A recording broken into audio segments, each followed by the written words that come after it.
that's what you want to think about. You know, when you're doing this, you're like, oh, if I go here, I want him to go there. You know, you want him to go there. Not just with my hands on your feet. That's all. You want him to go there. That's all. You know. So think about that. I know part of that is a habit from me, because I taught you something from that before. I used to have these guys block other people's punches that way.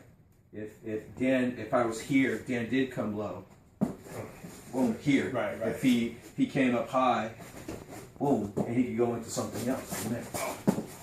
That kind of thing. And that was from something that I taught them a long time ago. So okay. Good man.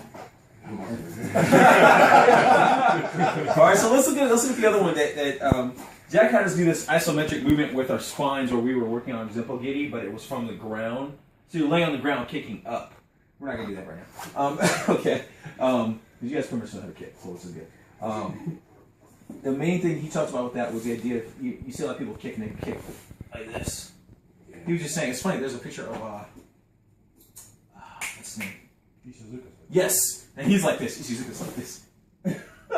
Exactly what he tells us not to do. Ishizuka. All the Japanese can do this, but we can't. But he was talking about keeping your back, keeping your spine straight as you kick, that kind of thing. And one of the ones he talked about, we'll get into next, is where Jack used kosei no kama, and it was like because we haven't used that in a long time. So we'll do the one with the kick. Yeah, with the kick. So here, and you're bringing this down. You're bringing this down. Okay. And he talks about bring him down. Not bring him down with the arm, but bring him down with the body. Okay. This now makes it so that and also look, remember again, if this is up here, you don't press low. We're bringing this down for a reason. This is so that he can come to the face. That's what we want. We want him to come to the face. As he does come to the face, simple Giri, right there. And then something else, crossing the T. He talked about, crossing the T. Here, right there. When we first were doing, when David and I were first doing this, we were like, why is our angle kept coming? We were kicking, and we weren't touching each other. Our toes were coming. We were too far out. And it was all on that forward and how that hand comes down. Now look, if he decides to throw that punch, that's the thing. Look, he decides to throw that punch, all right? Look what happens to his torso. His torso squares up here. As that happens, boom, right there. All right. Got it? All right, try it.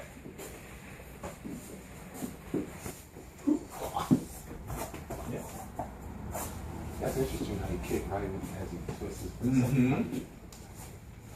And if his second punch is a step punch, if it's a cross, it doesn't matter. His torso, his upper torso turns towards you. And that's where he gets kicked. Yeah, because it has to. Mm-hmm. I'm waiting for someone to go into that same. Mental note. He probably would if he punched harder.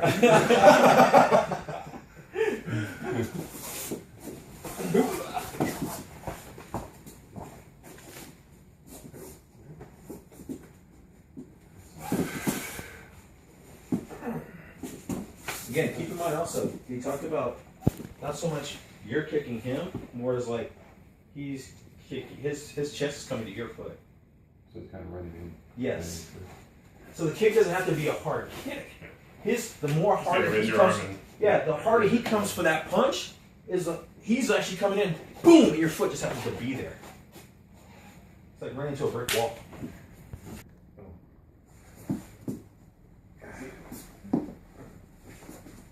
If you see our range, just go ahead and step in. Go ahead and step in, it's fine.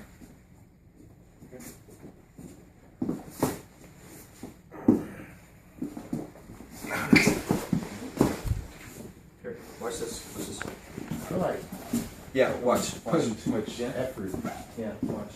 Watch what my hips are and my feet do something when his punch comes in. Here.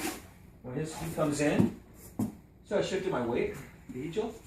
This is important because this gets me off the line of this, right? And as he comes in, it also helps. Look, his body turns.